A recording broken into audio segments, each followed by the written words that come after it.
We have the footage. Good evening, everybody. Keith here. Hoping everybody's having a good day, enjoying life, living life, loving life.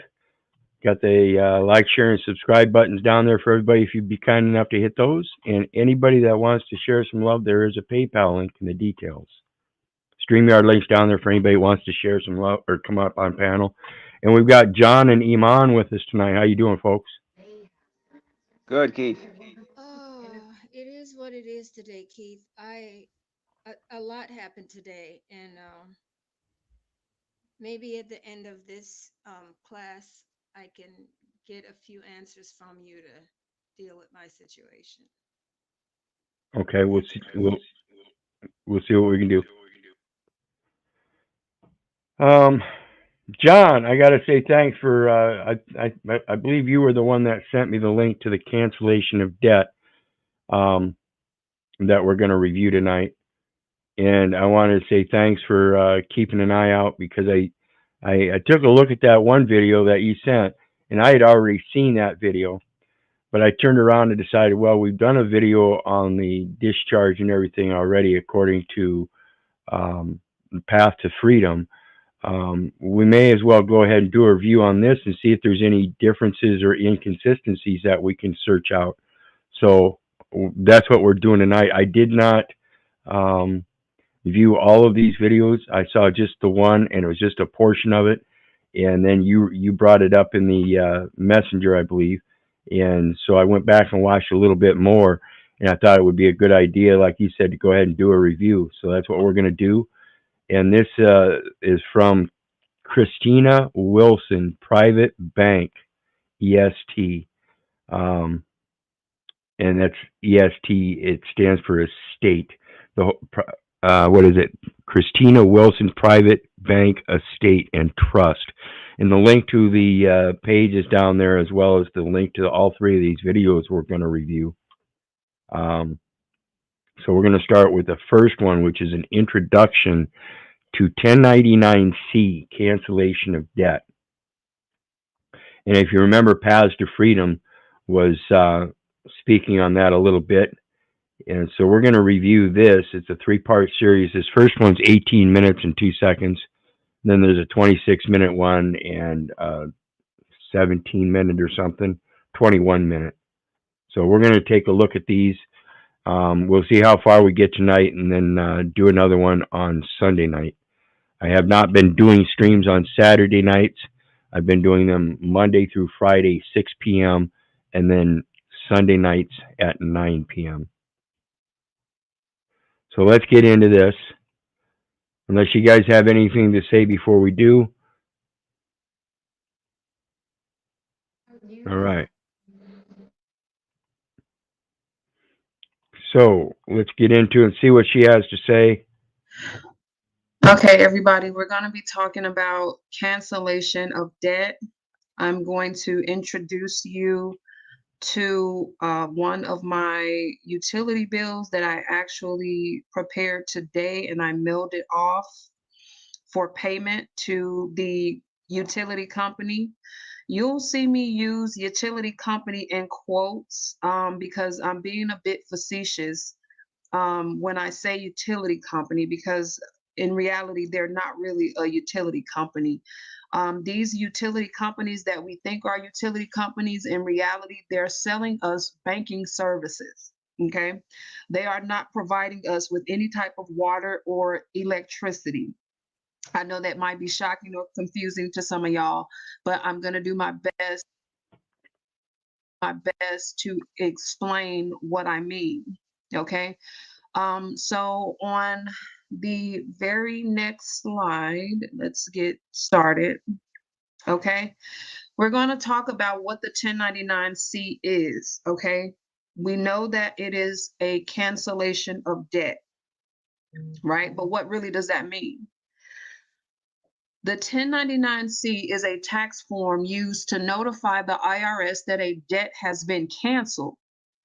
Why is the 1099-C important? The Bureau of Public Debt keeps track of the national debt. That means it has to be tied with the general ledger. See what I'm saying? I don't care what these states say. We don't follow the federal code or this. The fuck you don't. Your statute is a commercial set of contract terms. You already have a contract, and you must follow that contract.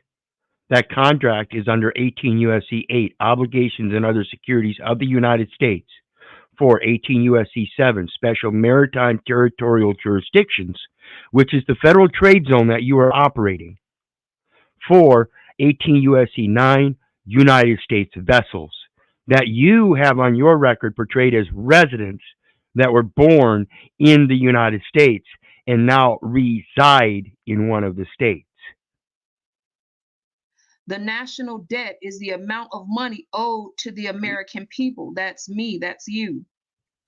When we cancel debt, the national debt decreases. This also impacts the cost of goods and services such as gas, rent, and food. Okay, so when we You guys understand that? If you cancel a debt and it goes on the ledger as a canceled debt, it zeroes out the books. So now it's not at a negative. It's not at a positive, but it's not at a negative either. And on the way working towards the positive. See, it's decreasing that national debt. That affects all the inflation, interest rates, housing costs, rental costs. Everything in the system is affected by that. And it's a false debt. So the more we learn how to create these instruments so they don't establish debt, but merely transfer credit as they're meant to through negotiable instruments, the better off everybody will be. And again, this goes to that thing about if you really think you have a strong nation, but your people are only competent to read at the 7th or 8th grade level, then you're probably a little bit off there. Same with the banking industry. And I've said this before too. If you don't know how to bank, why are you handing your banking authority over to somebody else? Knowing that they've taken advantage of people throughout the eons. Didn't you pay attention to history? Yeah, and they shrink our social number down to the obligor, Keith. So we should be aware of that too. Yes, that's what I've been pointing out for 7 years. When I got that financial index from the courthouse and they changed the last name to a firm name, which was just the first 4 letters of the last name in all uppercase, and attached it with an obligor number, which was in fact the Social Security number, again, not in full form with the 2 hyphens, but with those removed. Like John said, shrunk it down. It's specifically called the obligor number, and it specifically has a parenthesis, O, end parenthesis. And that is known in the Government Publishing Office Styles Manual as an allmark relative to the signatures, the capacities, where they're placed, and what the effect is. And like I said, that endorsement is known as an amendment to an insurance policy. What is the amendment? You've just taken upon the capacity of trustee. That's the amendment. You took upon an assignment. Just like you took upon an assignment from the teacher. Now you have a duty and obligation to fulfill the paperwork. That's what the lease is all about. That's why I refused to sign the release paperwork at the jail. No, I'm not going to release my personal services to do your damned paperwork. You do it. I'll authorize it. You sign it. If you don't understand what I just said, again, I urge you to unlearn what you've been taught, go back and relearn concise English, and try again. What's amazing, Keith, is that we don't even know like the terms and conditions, or we don't understand all those numbers at the bottom of a bill. And yet people sign their life away. Yep. We've got Norman Longstaff down in the chat. He's had some success with his cell bill. cancel debt, the currency right now is inflated. And that's in Canada. Right? So you have too much money chasing too few goods or services, right? And so the money becomes worthless because, I mean, it's just a plethora of it. There is no balance. You have to have balance between supply and demand. And when you have too much demand and not enough supply, you get inflation. Okay. So when we cancel debt, what we're doing is we're trying to bring down that inflated currency, right? And we do that by reporting that we canceled the debt on IRS Form 1099-C. Cancellation does not happen on IRS Form 1099-C, despite popular belief. The cancellation happens. Go ahead, Iman.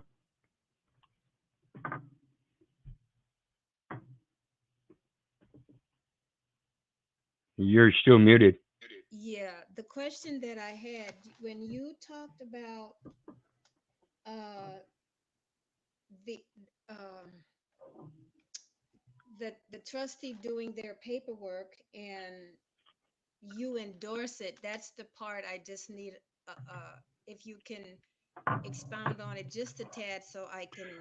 When you sign these documents and you don't qualify that signature, without recourse, paid to the order of Keith Orland Little, all uppercase, by Benefactor, Keith, as trustee or authorized representative or something like that, you're giving what's called a blank endorsement. And so what they do is when you hand it back, then they qualify that document with their endorsement, which is another amendment to an insurance policy, and they endorse it as the beneficiary. So if you endorse it as the beneficiary first, they can't. Okay, so it makes a lot of sense because I was looking over that today. I was looking over the information and going over some of my notes today. So now that part kind of clicks. Thank you. Right. And remember, folks, it's like I've said many times, every contract is evidence of a trust. So you are either in the contract, and if you're not, then you need to qualify your position as either the grantee or the benefactor. Either one of them is qualified. You just have to be able to explain it. See, if the benefactor is the one that gives to the beneficiary, is not that the same thing as the grantee that gives to the beneficiary? And again, in trust law, the trust shall not fail for want of trustee. But if there is a trustee, that trustee's main priority is to protect the property and the beneficiary that it's supposed to go to, not harm them. That is the ultimate violation of a trust, in acting as an executor des tort.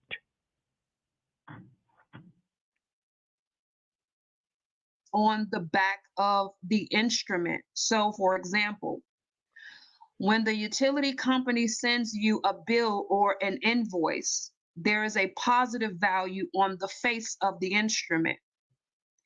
If the face of the instrument has a credit of $100, what needs to happen so that we can cancel that $100? What number, what formula would we need to use? We would have to give that $100 a negative $100 in order to bring the account to zero. I'm going to show you what that looks like. Okay. So by you giving them money, is that taking something away? This is why it's important to understand that that's a coupon or a voucher. The deed is already done. The investment has already been made. The bond has already been secured.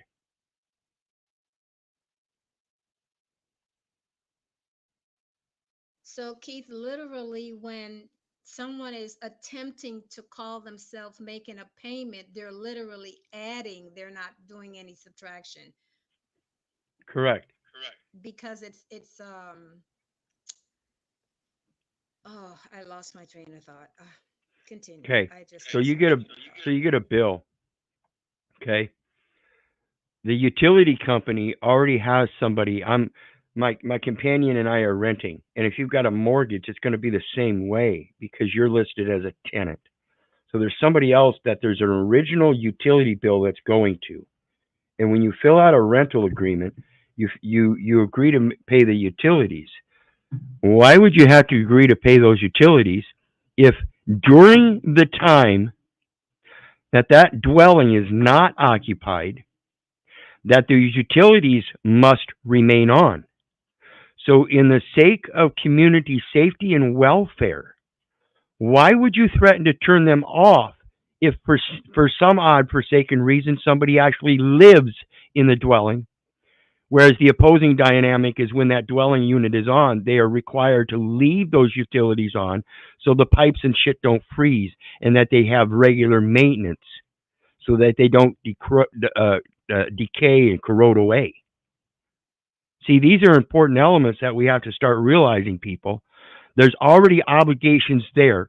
Who are the obligations already set to? And when you sign that document or send in that payment, what's happening is you're listed down as a second billing party. So there's already a primary obligation. There's already a primary holder of that obligation. And then they passed it on to you through a lease agreement that you didn't qualify in the proper fashion by putting your definitions and terms on it, and then giving a qualified signature and handing it back. See, if they give you something in honor, and then you get to do your amendment, okay? And if a signature is an amendment, you get to do other writings and notes on it as well. This is clarified in legal law. So Keith, I know amendment makes alterations to a document, but just recently when I was inquiring about renting, well, for someone, I was inquiring about a lease and so forth, and the woman was talking about an addendum, and I know addendum is similar to an amendment because you can use it to make alterations or changes within a document as well. So are they Absolutely. one and the same, or You my have question? all authority to administer your contracts or execute your contracts. And Norm Longstaff put a very important statement down there. And that would be making the Queen secured party creditor. See, the Queen is already secured party creditor. It's Her Majesty's Union Customs Codes. It's Her Majesty's Union for the Royal Houses, the Universal Postal Union. See? And so when you put Her Majesty's Royal Mail, what you're doing is acknowledging the secured party creditor already, and it's to her credit, right?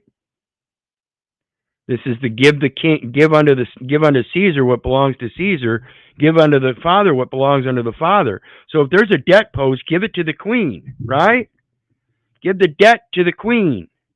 Give the love to the Father. That's the prophet.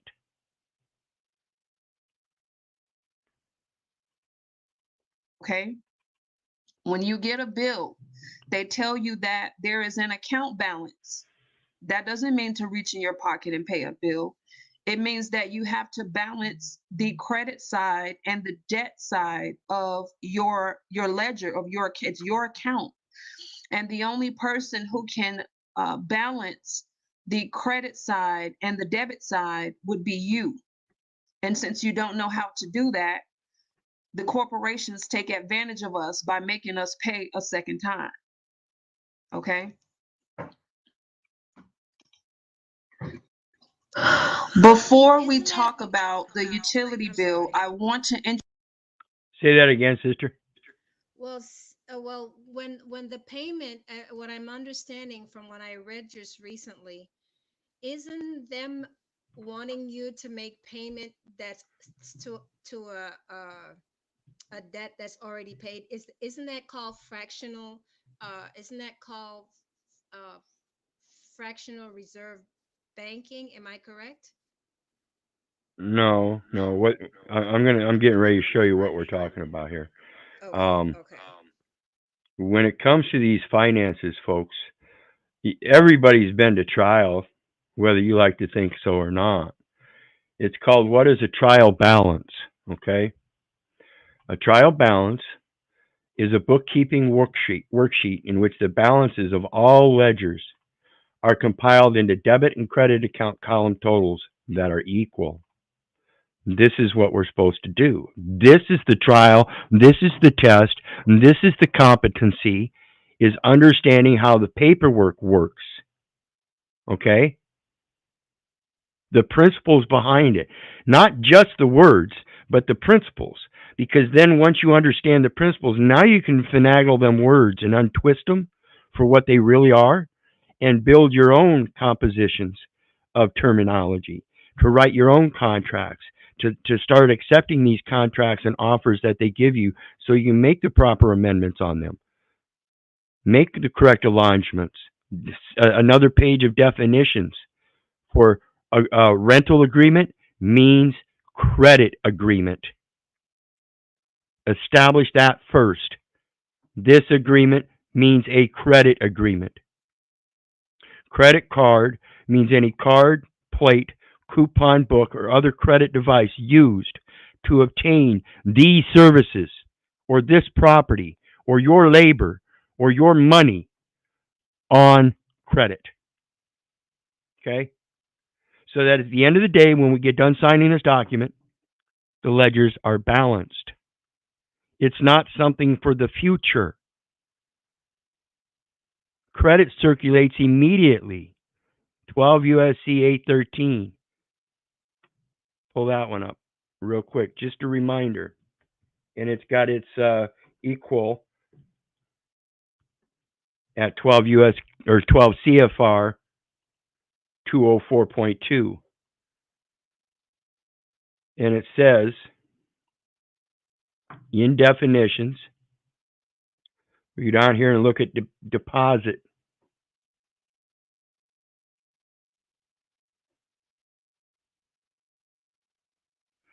Deposit.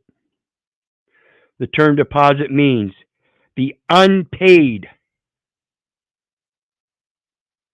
balance of money or its equivalent received or held by a bank or savings association in the usual course of business and for which it has given or is obligated to give credit.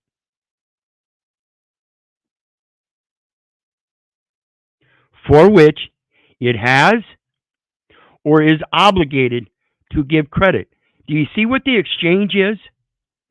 The exchange is to use those things, your money, property, labor, or services, in exchange for credit.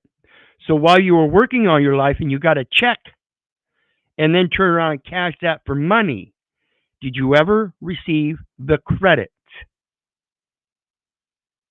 Or are you still using debt notes? So let's go back to the trial balance real quick.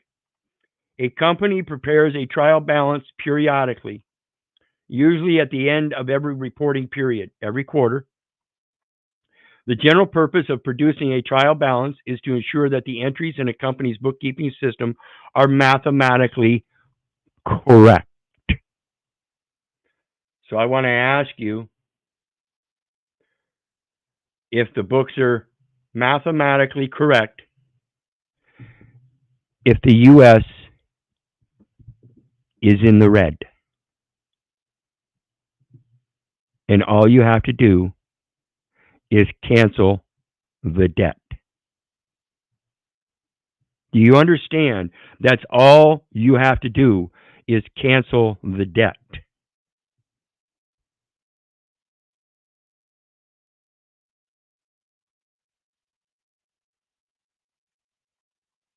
Introduce you to what a transmitting utility is. Okay? The term Contract postal unit, which is being utilized, that's you. You're the thing that's being utilized. You are the utility.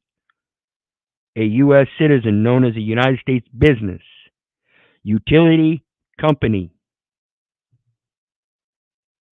That's the way I see it. That's not actually defined anywhere. But when you start understanding these words and terms and conditions placed in all these documents and how they're spoken of in these codes, you understand that there's something amiss, that you have no idea that's happening in those records. Again, that clerk handed me a financial index that said clearly on it, last/firm, and then LITT in all uppercase letters. That is not the last name, so they did in fact substitute for the last name with a firm name. That is a conversion that I never knew of. And they also converted the Social Security number, again, which I never knew of, to an obligor number, saying that LITT, the firm name, is the obligation holder.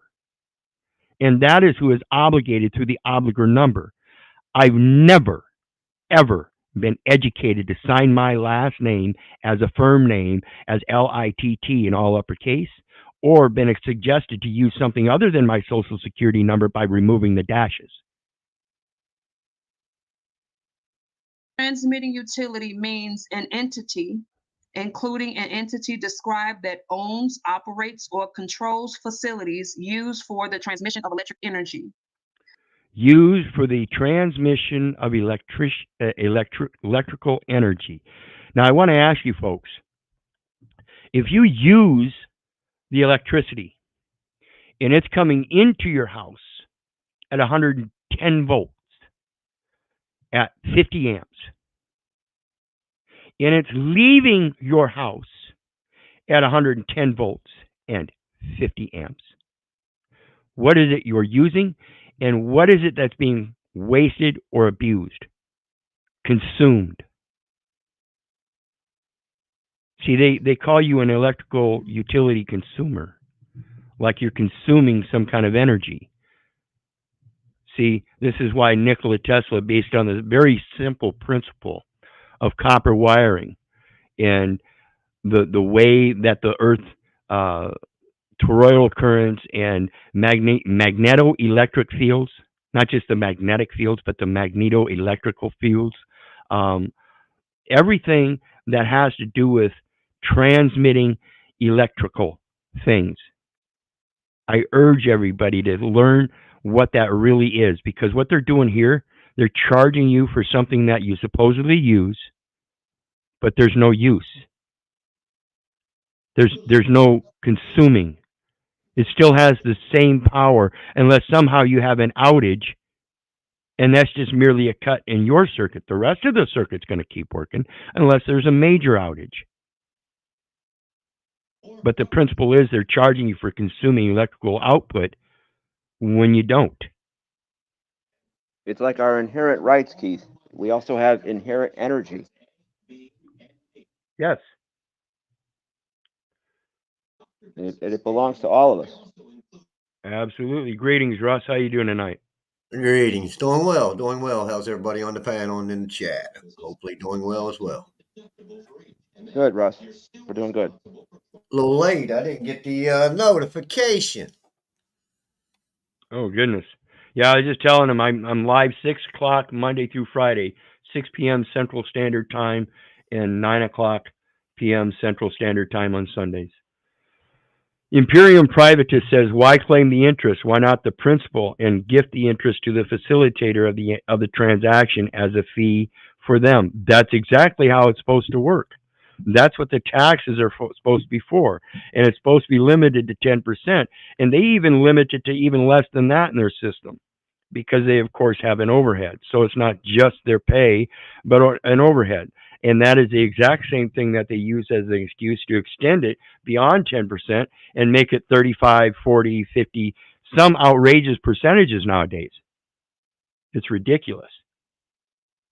So yeah, that's the principle it's supposed to work on, is you're supposed to let these people know that you're making bondsmates and bond servants of them, but you're going to pay them what they're worth and not a penny more. So keep the balance zero. You know what I mean? I don't know why I lose my virtual background stuff.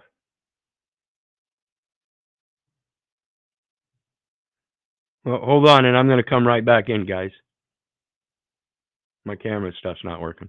Be right back.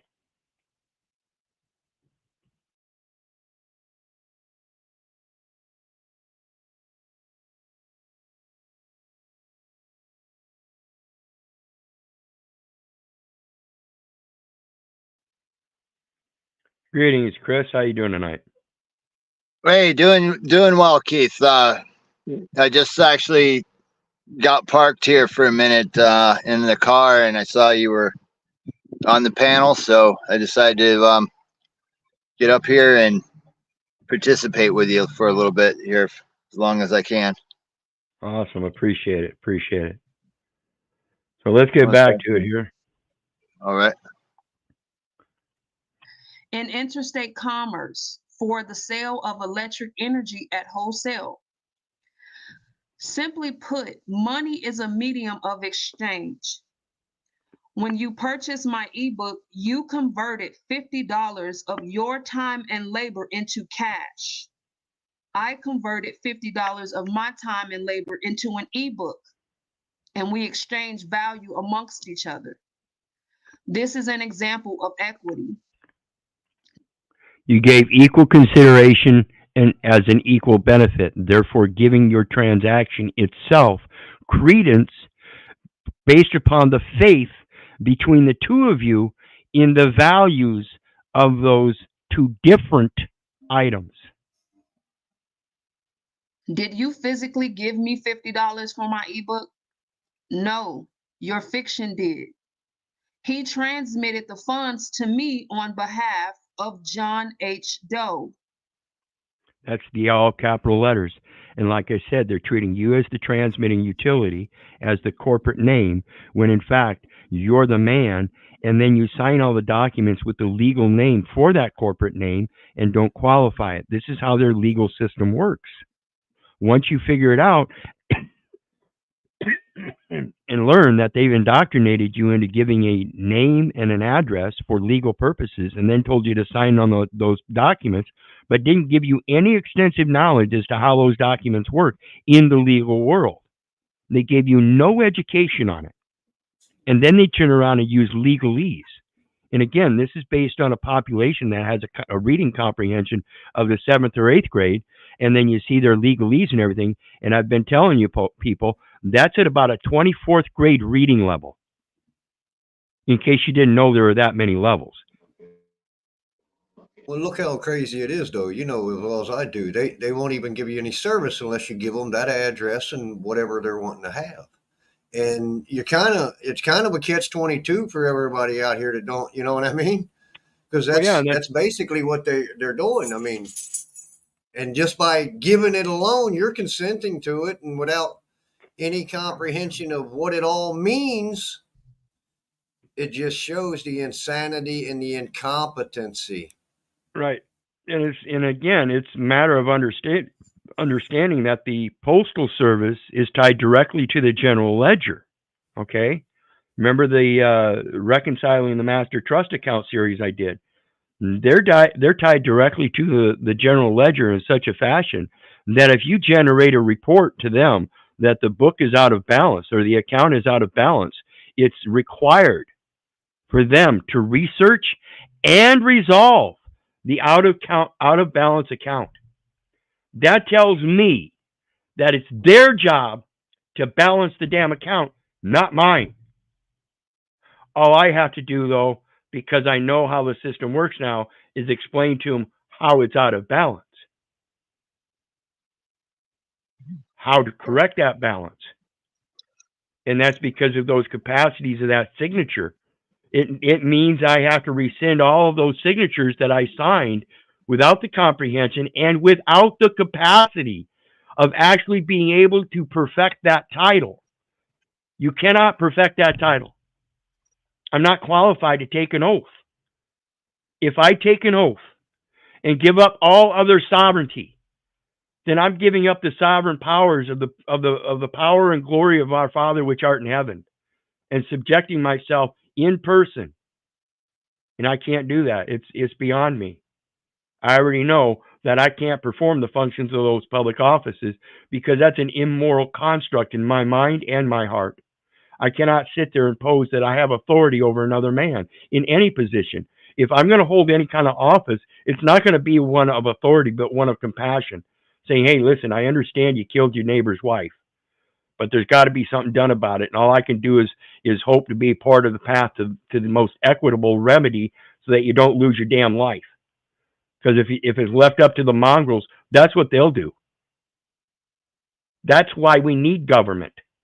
Without even knowing 100% whether they actually committed that crime or not. Exactly. I mean, there's the unjust right there. Hey, Keith, I know you're kind of getting on something, but I wanted to express something on the panel with you if you have a minute to hear it about how I settled a hospital bill yesterday. If we can wait until we get done with this video. Oh, sure. Yeah, go ahead. I didn't want to interrupt you, but you know, I kind of was able to do something real simple and straightforward, and I thought that would be a nice thing to share later on. So, whenever you're ready, just let me know, and I'll let you know how I did that. All right, I appreciate it. I wish they were held to the same standards we were. As you said a few nights ago, there's a lot of errors on their side with the ledgering, you know. And if they were held to the same standards as we were. Well, yeah, and that's why I say when we start realizing the real error is in the record, and that we were the main portion of it because of our miscomprehension. Again, the benefit of giving a man a fish, you feed him for a day, and it doesn't matter where you learn it. But once you learn something, you now have an obligation to express that knowledge unto people that are not using it correctly. And that's all I'm doing is correcting the record and saying, hey, listen, I entered some data elements I realize now that I shouldn't have, and I need to speak to somebody on how to correct that. And that's all I'm doing. You know, and I do my best. The only time I have a problem is when I'm trying to express that and I can't get through to people that I need to talk to somebody that has to do with the billing or the trustee position. You know, one of the big wigs. I can't deal with these lower people that want to sit there and ask me questions before they can put me through to somebody. I need to talk to somebody higher up the chain. I'm sorry, I'm not meaning any disrespect or anything, but I need to talk to somebody that has knowledge of their capacity in this operation, because otherwise they're just going to throw you under the bus, just like I'm going to. I'm not going to sit here and argue with people just because they want to have questions about who the hell I am and why am I questioning their boss. I don't care who you are. Just put me through your boss. That's the one I need to speak to.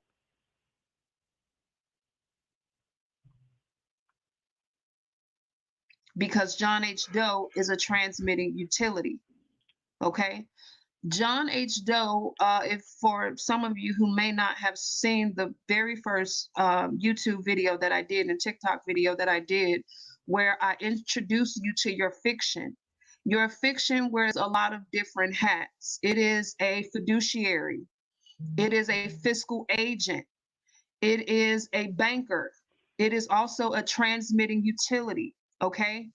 A transmitting utility is how your fiction is able to give you your assets.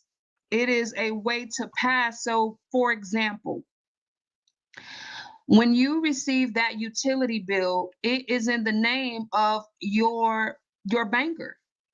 His name is on it or her name is on it. Your fiction is trying to give you the money. It's just that you don't know how to convert it and accept it as such. It is operating as a utility. The utility company is not providing you with any form of electricity. Yes, they attached a meter to your house and then they disrupt your meter if you don't balance your accounts. That is true, but that does not make them a utility company. And that's exactly what I was talking about earlier.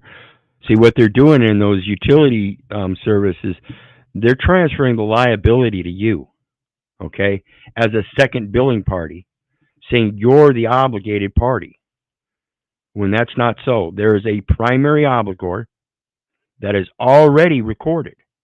That fact alone shows that there was a transfer of liability.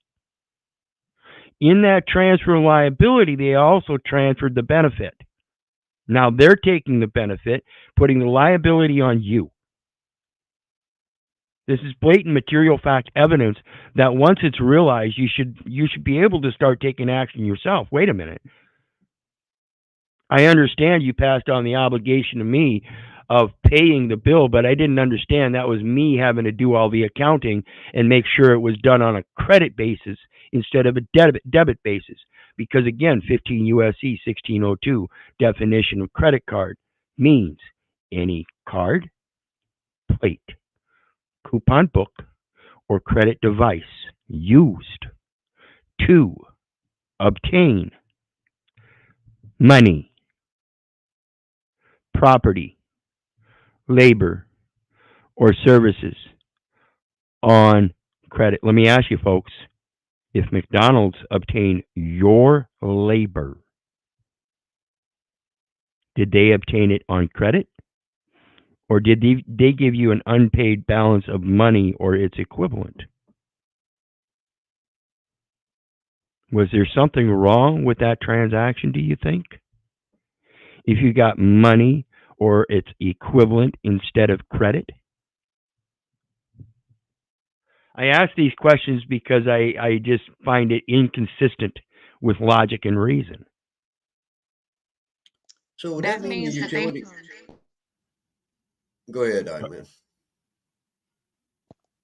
Based on the question that you asked, it would appear that it was credit that they were, okay. I have the answer in my head, but say it again so I can give you what my forethought is. When you sign a document taking on a liability and don't qualify that signature, what they're doing is they're giving you the liability, and then you give up all rights, titles, and interests to the property, which means they can now benefit from it as abandoned. So they take the benefit of the property, and you take upon the liability. So are they basically the transfer agent? No, everybody's acting in all kinds of functions, and they don't understand that it comes down to that signature and understanding how the trust operates. Well, I mean, I get that part of it. I'm just asking a generalized question, because wouldn't that be what they're doing? They're taking that signature and transferring that liability to you. That's a conversion agent. Right, but Still a again, transfer. it only happens because you don't know. Once you know and you qualify that signature, they can't. Now what happens is if they come after you for a debt, you've already signed without recourse, saying that you're not taking upon any liability. And you gave a qualified signature showing that you were authorized as the representative for the person named in the instrument. And you're only signing on it. Again, the authorized representative giving an unambiguous signature on the instrument is therefore not liable for the person named in the instrument. So therefore, it's just a matter of qualifying your signature, letting them know without recourse, pay to the order of whoever you're paying it to, and then by authorized representative, your legal name, and then benefactor, Keith. Yeah. I think a bank teller might be the transfer agent. Yeah. Yeah, your tellers, anybody that's in the banking association, those are your true transfer agents. And then everybody else is operating in the same function, but they're not transferring the property. They're transferring collateral documentation for the property. And they're putting your signature, they're letting you put the signature on it without qualifying it, and you're the one authorizing that transfer then. You're giving a blank endorsement. So they gladly accept the gift. Abandoned property as a gift. They have placed a meter on your house, and they can regulate if you receive electricity, because they are trying to confuse who is the utility here. And that's the deception. They are mimicking us. All these corporations are doing it. That's the same thing the banks do when you do that promissory note and they go to the federal discount window. They're mimicking you. And I've said it before, I call it cloning. They open a cloned account. LITT, with an obligor number. The same thing the medical society does when you go to the pharmacy and you get a prescription. Look at the top of the document. It's doing the same thing. It's using the firm name instead of your last name. Look at the bold letters in yellow highlight in red ink on your prescription, right there in front of you. Are mimicking us, and it makes it difficult to determine, well, who is who? Am I a utility, or are they the utility? You are the utility. The reason that you're the utility is because, like, for example, for a light bill, like a utility bill, okay? When you opened that account, you issued an open letter of credit. You gave them that credit card number that we talked about in my first YouTube video, where I introduced you to John H. Doe, your banker. You gave them, you didn't know that that's what you were doing, but that's what you were doing. And you gave them an open letter of credit. And so what the quote unquote utility company has been doing is, whenever they need money for whatever project they have, they come and take it from you. They did this through pooling the accounts. When they pool those accounts, what they do is they can make an investment on that pooled account, but they can't put it in the name of all of those investors. So they change it to their name, and now they become the investor. And if you don't understand this and you're not comprehending that coupon, that's what we're talking about here. Okay, So it's an Keith, investment firm. so are those pooled account everyone who has unintentionally created, and signed a document and give what you said, abandoned credit, and now then they pull it into one large purse, I should say, and then they use that in order to be able to go and handle their own business affairs? Yeah, that's exactly what I'm saying. If you don't learn how to sign that document in a qualified fashion, that signature is going to go unrecognized as a beneficiary.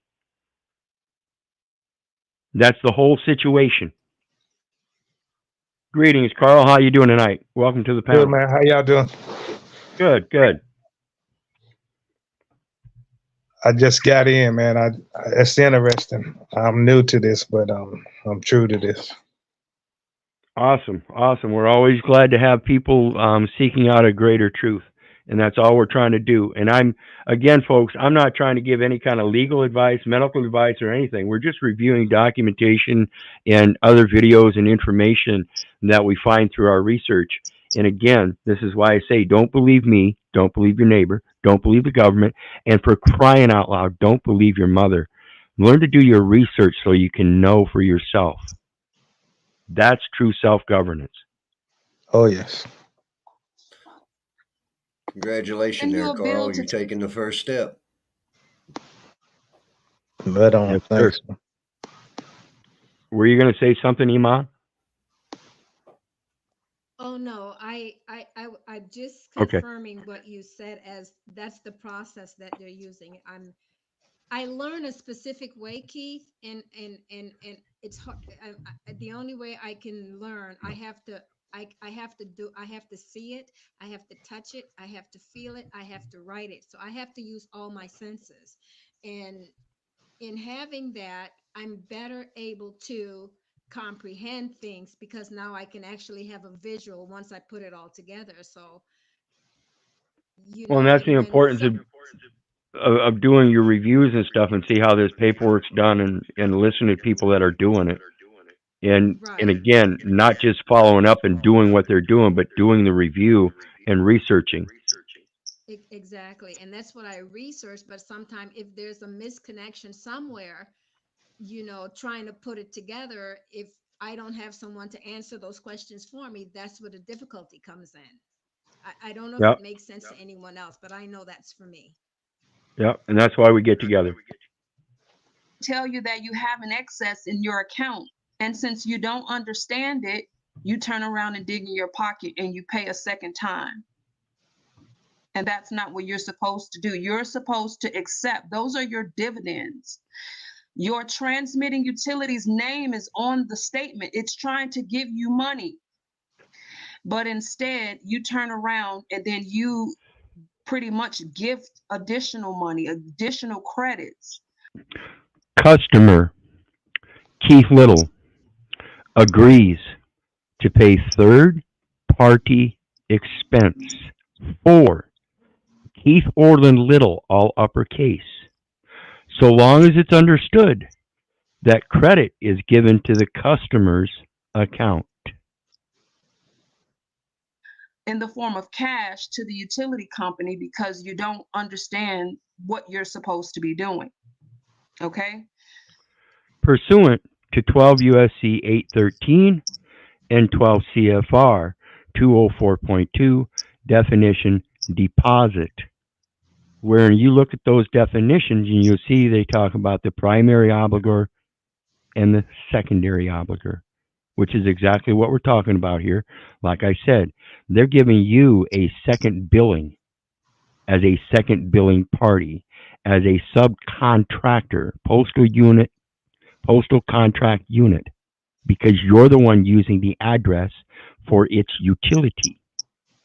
And you're the transmitting utility using it as a principal place of business.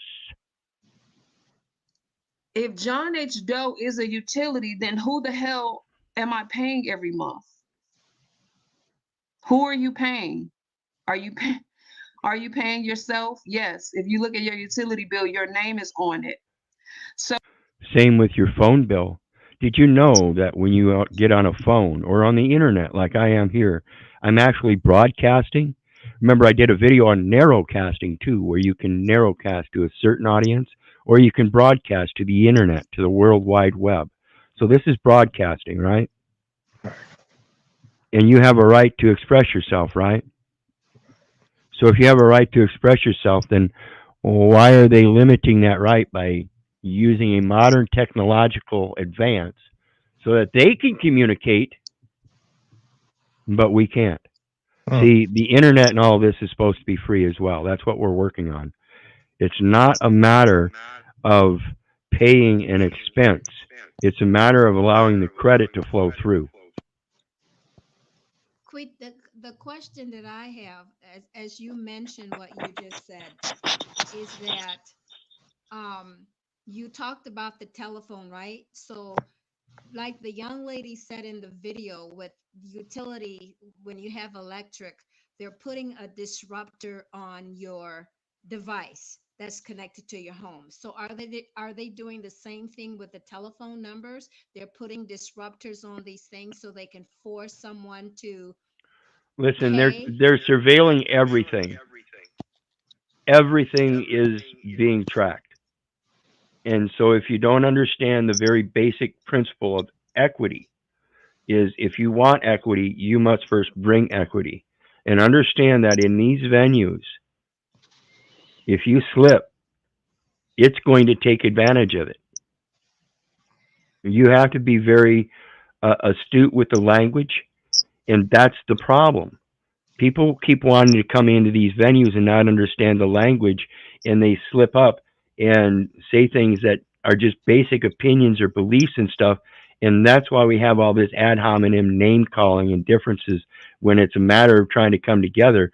We really need to, again, unlearn what you've learned and get a concise English handbook is my best suggestion, period. Everybody's been indoctrinated through the language. Yeah. So the utility company is collecting payments twice fold, once from your Social Security, your credit, your unlimited credit account, and then they turn around and they collect it a second time because John H. Doe doesn't know he's a banker. So that coupon, they turn around if you don't do it correctly and you tear that thing off, it looks just like a check. It works just like a check, and they can flip it over and pay to the endorser and endorse it themselves. This is called the holder in due course has the right to enforce the instrument. So if you don't enforce your rights, you lose them. They take advantage of that ignorance. Go ahead.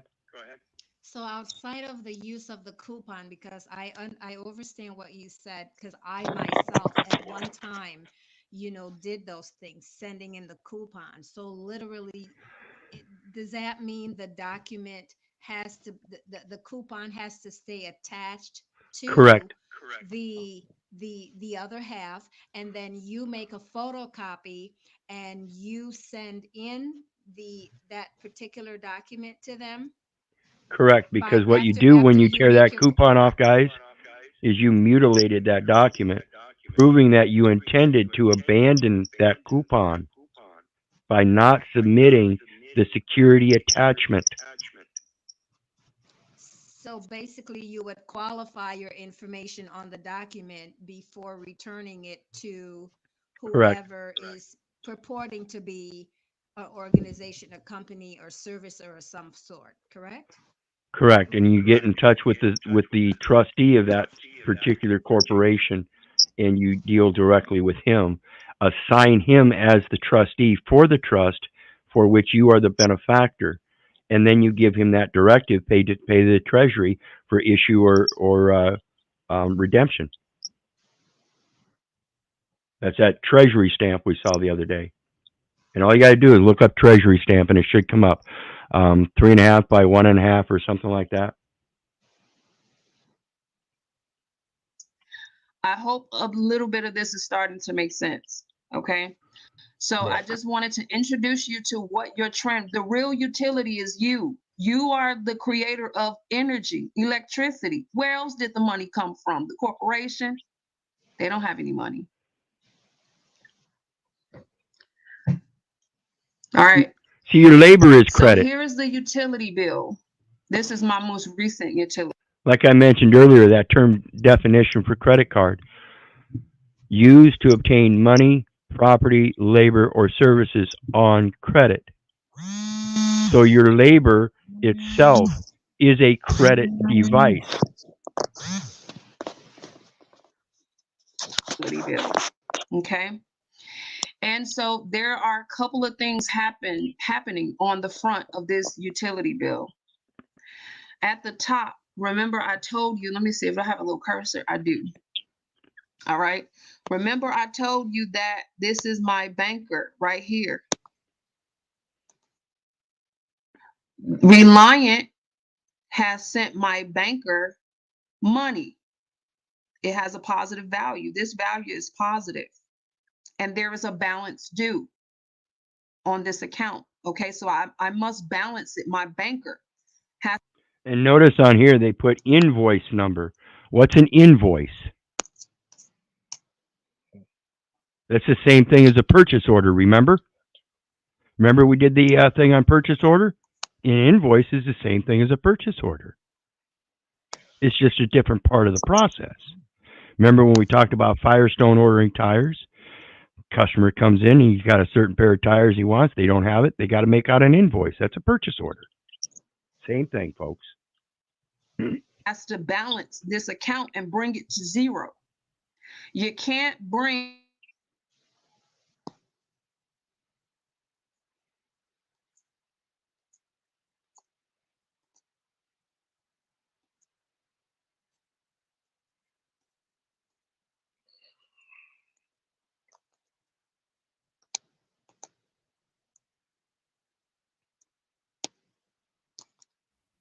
What, did he kick himself out? Okay. Oh, Back. I don't know how that happened, what happened there, but we are back. Let me pull everything back up and we'll get back to it, folks. Sorry about that. Let me run her back.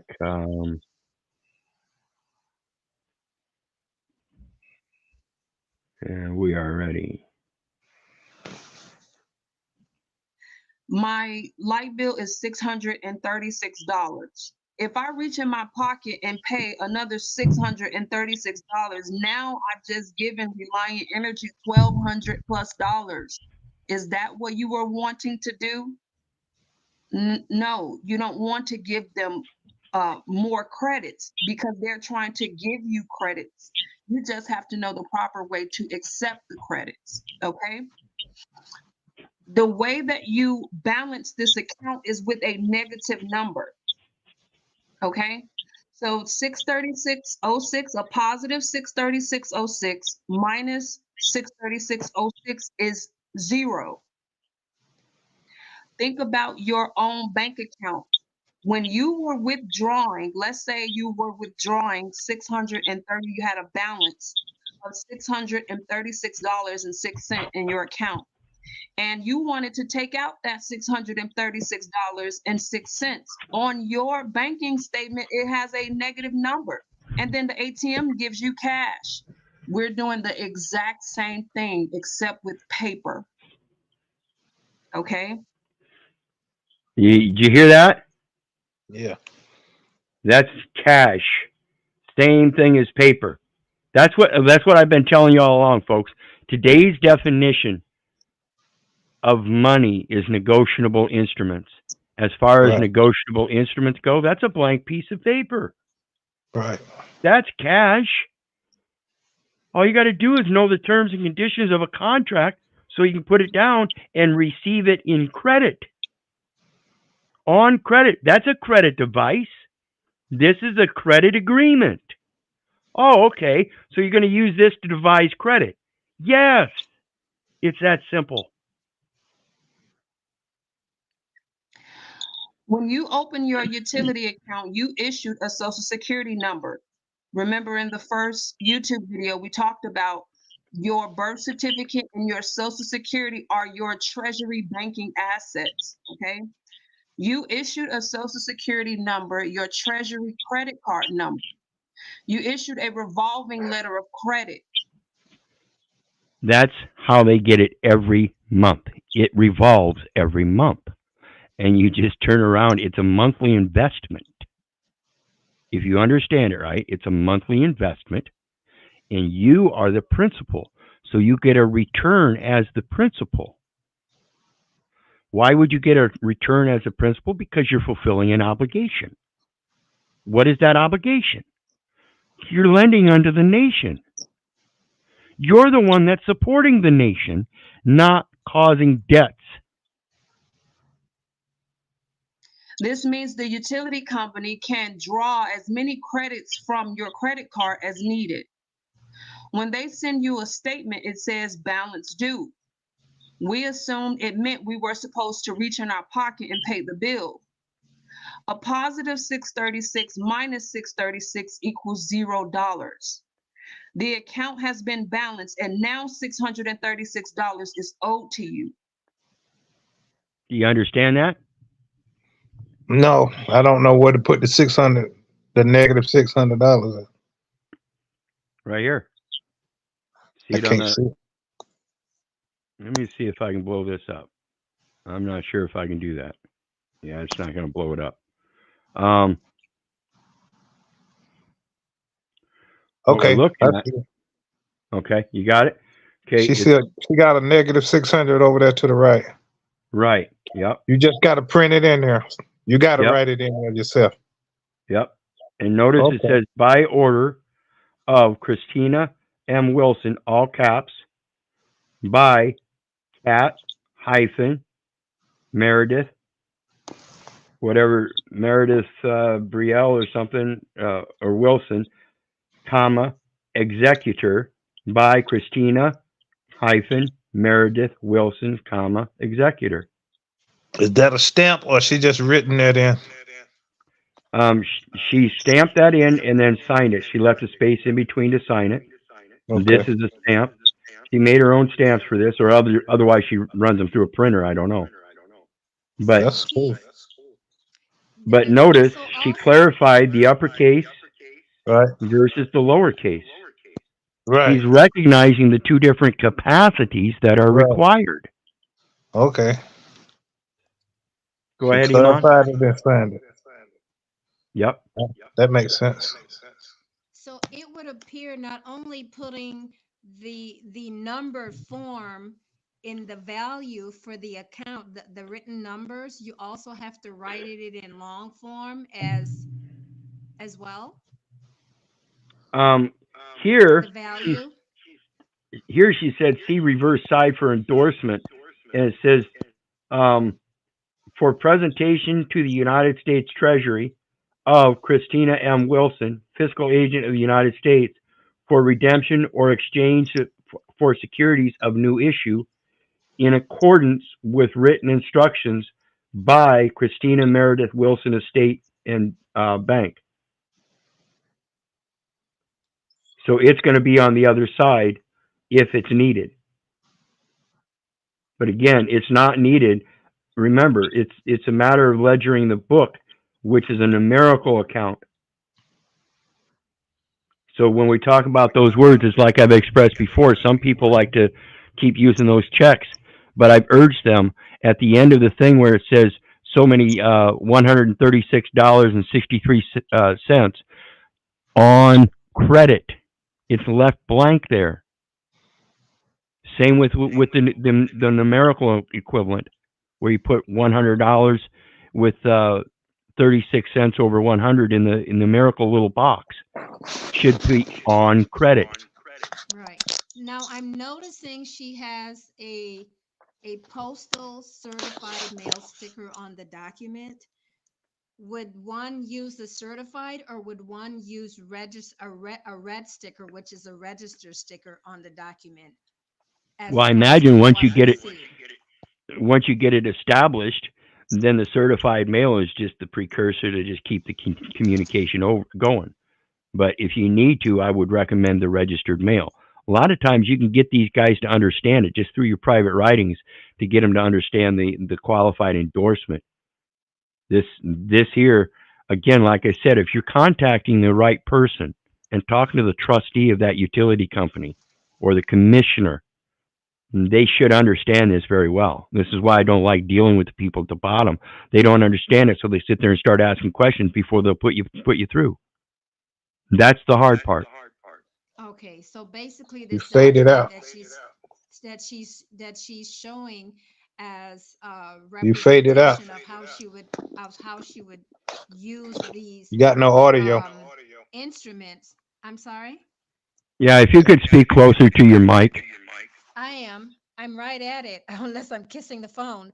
But it would seem that this document that is being presented to us today, that is coming from the utility company. The utility company name is the one that all caps shown in the example as Reliant. Am I correct? Or any other?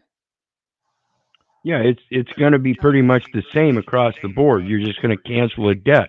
It's the same process no matter who you're dealing with. 18 U.S.C. 7, 8, and 9.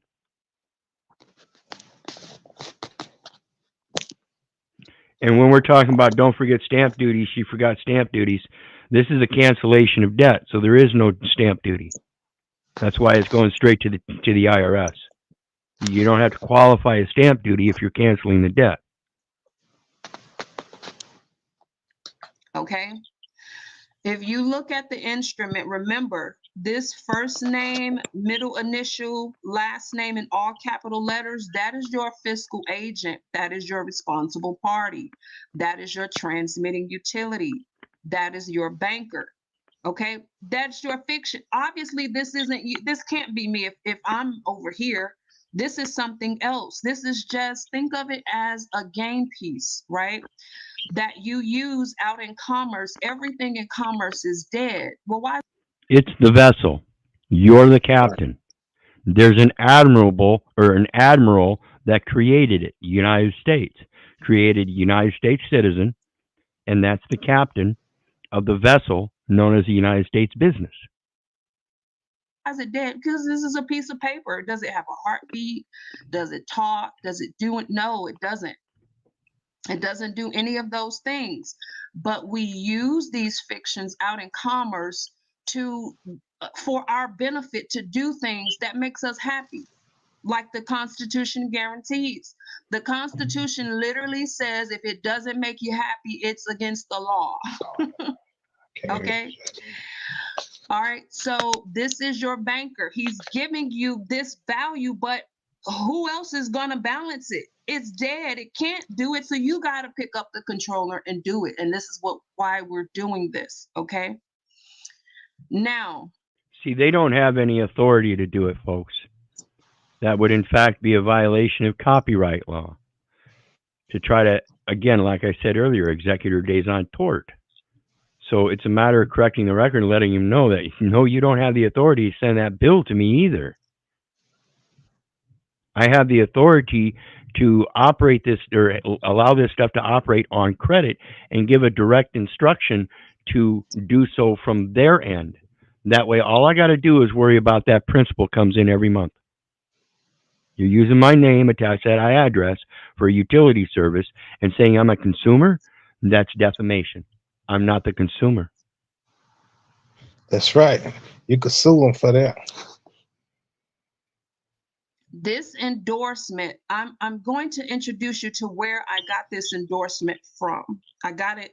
I want to say it's in the federal regulation, and they tell you exactly when a security is presented to you or some form of bill, how to endorse the bill and return it to the thrift. Reliant is a thrift. It's acting as a thrift.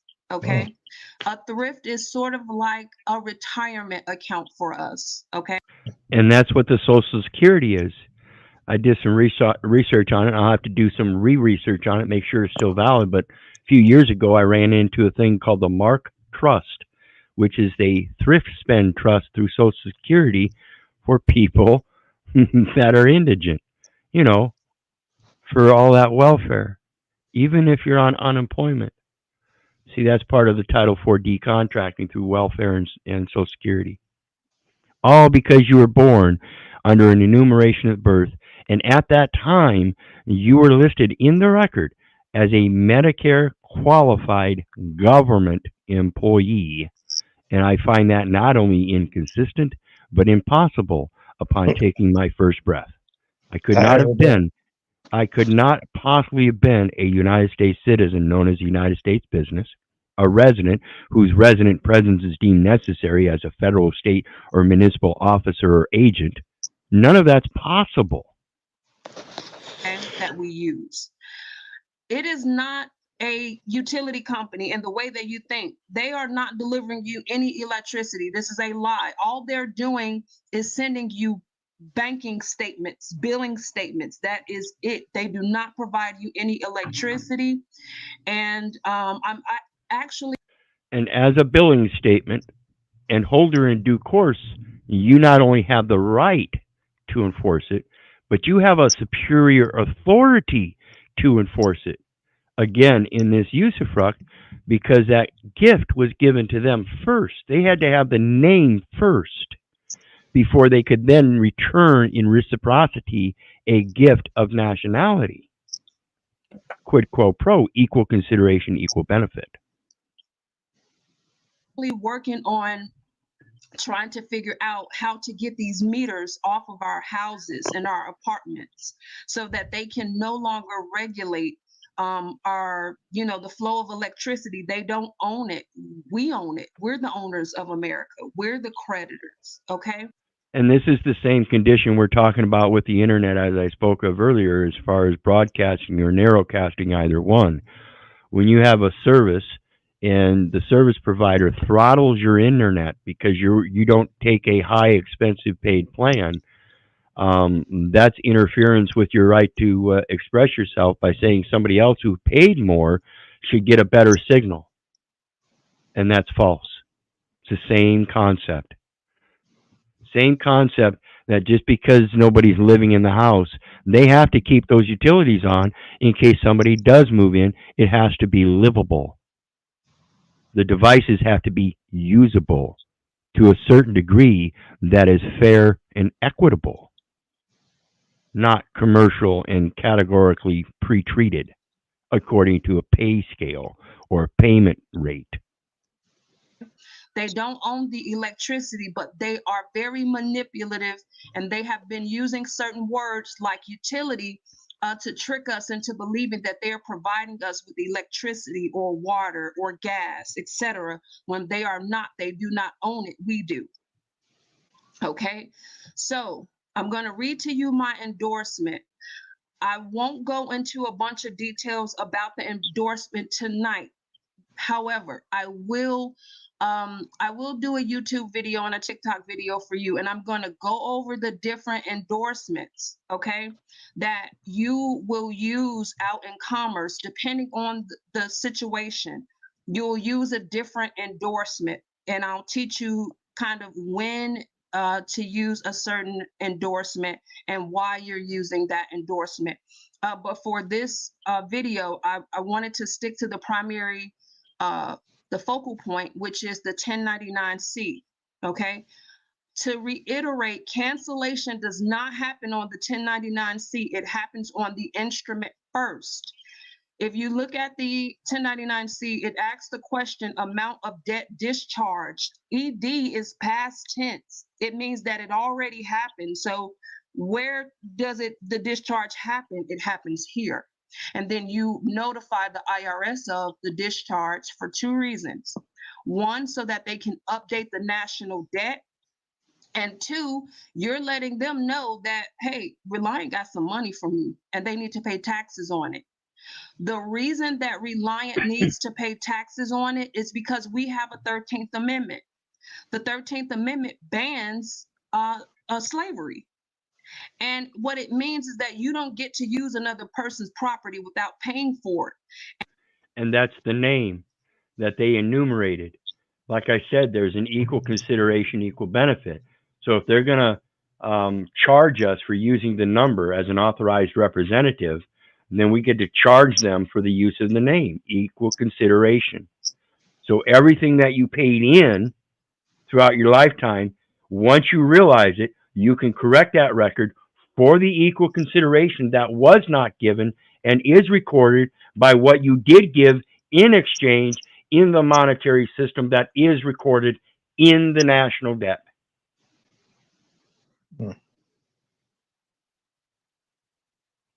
And they have been utilizing our utility. Here it is right here. She is my utility. They have been utilizing me, my property. My name is my property. They have been utilizing my properties for their benefit, and they owe taxes on that usage, or it is slavery. They can't not. Look at that utility bill. It's going to have taxes on it. It is a taxing event. It is reportable. Is it being reported correctly? No.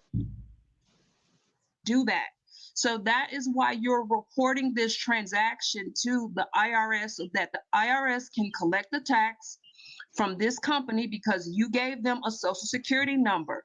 They have a revolving letter of credit from you, and they cannot use your property without compensating you for it, or it's slavery. Okay. But up to this point, it hasn't been slavery. It's been dereliction and negligence on our part because we didn't know, nobody told us this, how any of this works. And she used that term dereliction. That's in regards to that 18 U.S.C. 9. It's a vessel. It's a United States vessel. And as I said, you're a captain of that vessel in your dereliction in your captain duties, according to what the record looks like. Not that you factually are, because again, you've never been trained in this stuff. No shit. That's Okay. crazy. I'm going to read the endorsement to you, and I'm going to also go over why this certified mailing sticker is on the instrument and not on the envelope. Okay.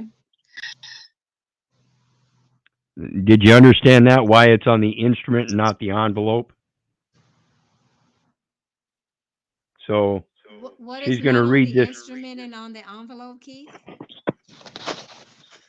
Well, she's going to explain it to us, evidently, but we're going to wait till tomorrow or Sunday night to do that. But understand that the certified sticker is on the instrument that would be inside of an envelope. So once they get it, then they would sign that and send that in. So you should be able to get your certified return receipt showing that they received it and acted on it. See, if you send it in the mail and it's on the instrument inside the envelope and send it registered mail, now you got something insured and the inside document is certified. That's what the certified mail return receipt is for. So Keith, I'm having some recollection.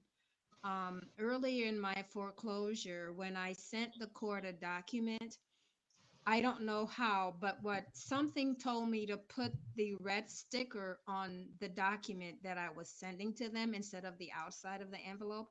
And I did it. And then what I did was once I had everything that way before I send it in, I took it and had it scanned. So basically, this is the premise that we are supposed to be utilizing when we utilize these instruments. Am I correct? Well, yeah, and that's why I say it's all about the Postal Service. Just like she mentioned, this has to do with the Postal Service and how things are recorded. And then that certified receipt shows that they're going to have to file it. See, recording is done through the mail. So if you have a registered mailing that's been recorded, then it's recorded on the judicial record with the Postal Service. Now the administrative record has a certified mailing. Now they're qualified to act as a trustee under the Postal Service.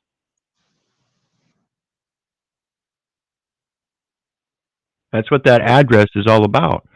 They signed as the agent using their legal name.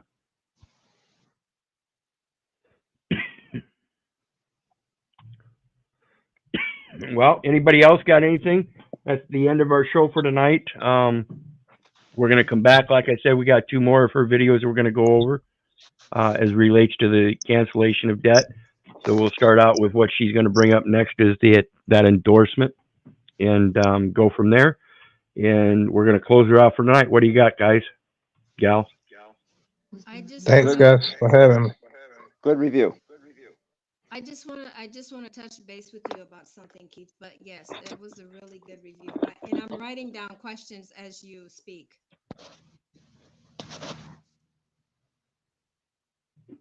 All right, brother, I'll go next. Always a pleasure, Keith. And looks like you're getting a little following here. There's quite a bit of crowd in the chat, chatting around with some information.